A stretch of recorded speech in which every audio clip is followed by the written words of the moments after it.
Afghanistan has fallen to the Taliban following weeks of an offensive which saw provinces fall like a pack of cards to the insurgents. It also comes as the U.S. prepares to exit the country after almost 2 decades of war with no resistance by the Afghan forces. U.S.-backed President Ashraf Ghani resigned and fled Afghanistan, saying he wanted to avoid bloodshed.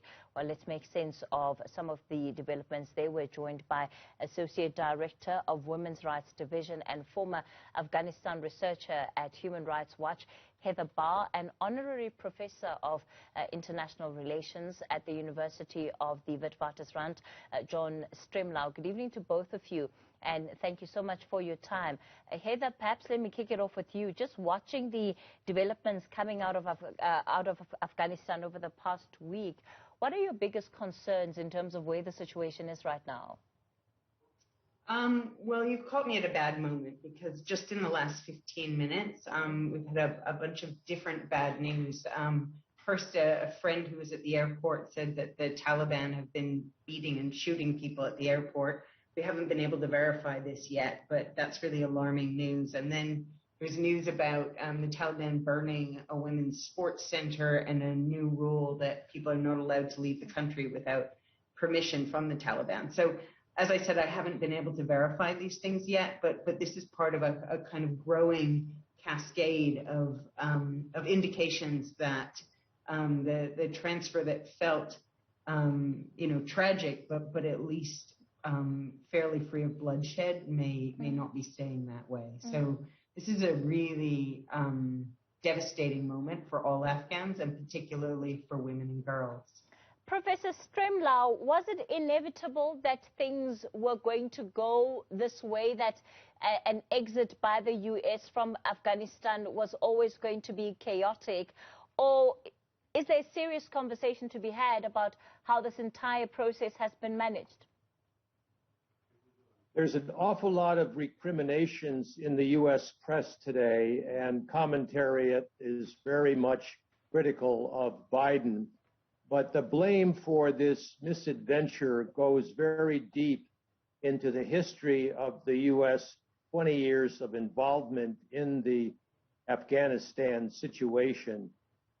The United States is not very good at nation building generally, and the post-Vietnam period has been particularly bad. I mean, Vietnam was bad, and then Iraq and Afghanistan. But the strength of the Taliban to prosecute this war when the Afghan military collapsed surprised apparently Biden and his people, as well as the Pentagon, as well as former ambassadors. But in a way, for those of us who are on the outside, it was kind of predictable. My real sadness, though, goes back to the question of gender equality and gender rights, because in the last 20 years, there had been progress in civil society despite all the wasted money on the corrupt Afghan army. But there had been a hope, and some of the firsthand accounts that I've been reading from women in Afghanistan is just heartbreaking. And Heather, what Professor Stremlau raises is quite important, because much of the critique has centered on how the past 20 years of the U.S. in Afghanistan has not actually strengthened, at least to the full extent possible, the democratic institutions in that country that would have led to a much more sustainable system of governance, even with the withdrawal of the U.S. So the U.S. made lots of mistakes along the way. I mean, I agree with the professor that, the U.S. may just be bad in general at nation building, but it's easy, very easy, to point to specific mistakes that they made in Afghanistan.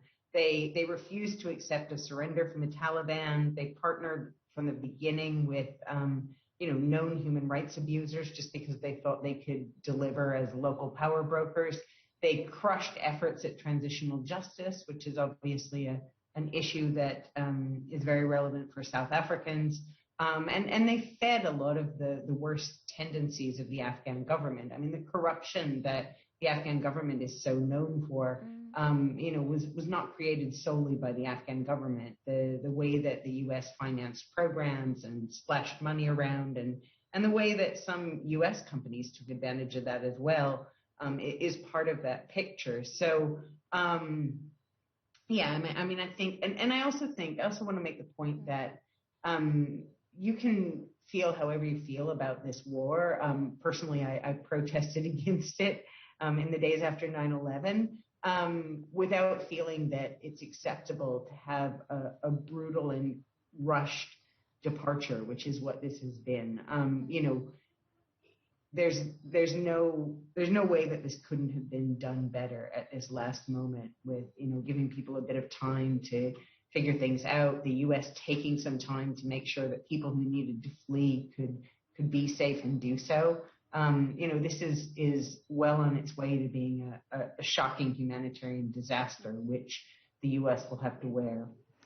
And already we're seeing that by way of the scenes of people just on the tarmac who are trying to hang on to U.S. military planes that are leaving that country. Professor Stremlau, when you look at the history of the Taliban and you look at the desperation of the people, what is it that these people are effectively running from?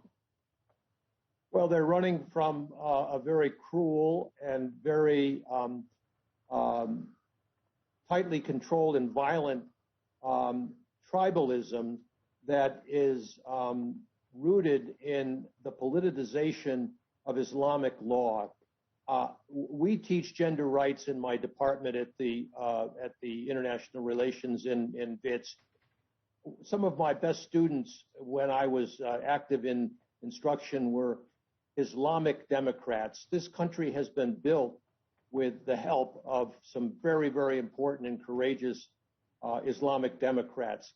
There is nothing contradictory. It's like in the Christian church, they justified slavery in the American South by biblical interpretations. And I suspect that the Sunnis that are the Pashtuns who are leading this struggle do somewhat the same kind of cruel interpretation, that is no room for freedom of expression, no room for gender rights or religious rights.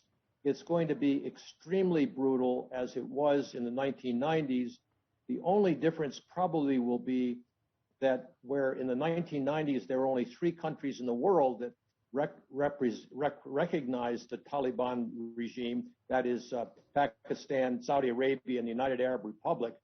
Today, the Russians will probably find a way in there. They've already been negotiating about that. It's ironic because the Russians did 10 years of trying to suppress the Taliban, and then the United States doubles that and comes out as embarrassed as the Russians were under Gorbachev when they pulled out of Afghanistan in the 1990s. And it will be but in the cruelty to the Afghan people who want a broader, more participatory, more inclusive society, and I think that could have come in time, as was just said. There was no need to cut and run quite like Biden chose to do, and blaming Trump, which is easy to do, and I blame Trump for a lot of wrong things, including the deal that was cut with the Taliban. It's a very perplexing situation. Let me thank you both for your time tonight on News at Prime.